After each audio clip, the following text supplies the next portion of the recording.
Assalamualaikum warahmatullahi wabarakatuh. Izin memperkenalkan diri, nama saya Muhammad Ilzam Asidiki, mahasiswa UIN Sunan Gunung Jati Bandung, jurusan Bimbingan dan Konseling Islam. Pada kesempatan kali ini, izinkan saya menyampaikan materi tentang globalisasi. Berbicara tentang globalisasi, kita harus mengetahui arti daripada kata globalisasi itu sendiri. Nah, apakah arti globalisasi itu? Globalisasi adalah suatu keadaan di mana sudah tidak ada lagi batas-batas teritorial antara satu bangsa dengan bangsa yang lain, antara tanah air yang satu dengan tanah air yang lain, antara kebudayaan yang satu dengan kebudayaan yang lain. Lalu, mengapa bisa terjadi? Hal ini terjadi dikarenakan adanya perkembangan teknologi komunikasi, transportasi, dan informasi yang cukup pesat.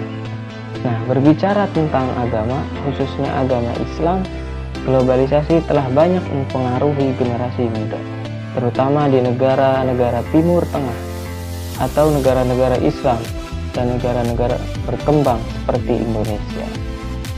Ada pengaruh positif, ada juga pengaruh negatif. Nah, apa saja?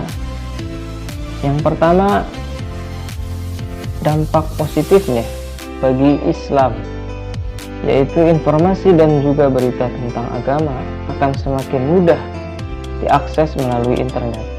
Penyebaran agama dapat dilakukan dengan mudah menggunakan media online. Kemudian, dampak negatif bagi Islam. Umat beragama bisa mengalami pergeseran identitas yang disebabkan pengaruh informasi media massa, televisi atau radio, penggunaan ayat-ayat suci dalam suatu agama untuk kepentingan pribadi atau kelompok tertentu.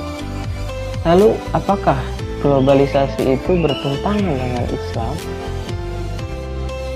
Secara konsepsional, globalisasi tidak bertentangan dengan Islam. Bahkan, Islam sejalan dengan globalisasi.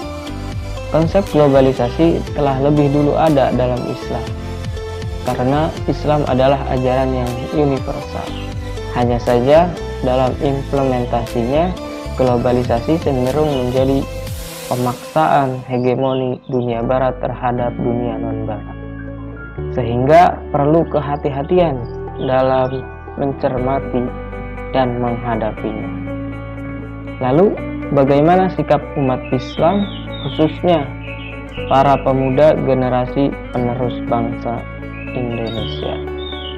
Nah, marilah kita melihat pemuda saat ini. Profesor Dr. B.J. Habibie pernah berkata, setidak-tidaknya ada beberapa kelemahan yang harus diwaspadai oleh generasi muda kita saat ini, yakni lemah ilmu, lemah akhlak, lemah semangat, lemah harta, dan yang paling dikhawatirkan adalah lemah akhlak. Inilah krisis mental para pemuda kita saat ini.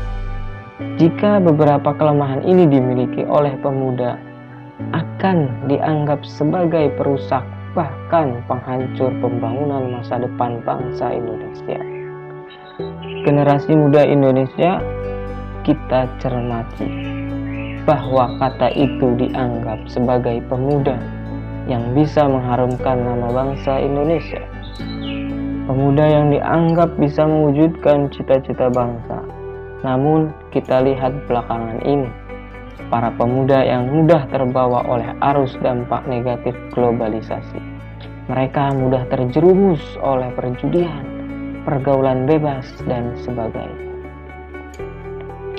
Pemuda dalam hal ini harus bisa dan pandai-pandai memilih dan memilah informasi yang didapat.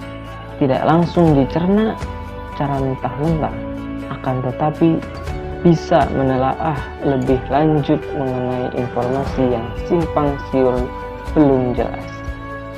Pemuda harus bisa membedakan informasi yang baik dan sesuai dengan ajaran Islam, dan mana yang tidak sesuai dengan ajaran Islam. Oleh karena itu, mulai dari sekarang, marilah kita sama-sama luruskan niat, luruskan jalan untuk sama-sama menghidupkan dan mengharumkan nama bangsa ini. Kalau bukan kita, siapa lagi? Kalau bukan sekarang, kapan lagi? Cukup sekian penyampaian materi dari saya. Kurang lebihnya mohon maaf. Terima kasih atas kesempatannya. Billahi taufik wal hidayah. Wassalamualaikum warahmatullahi wabarakatuh.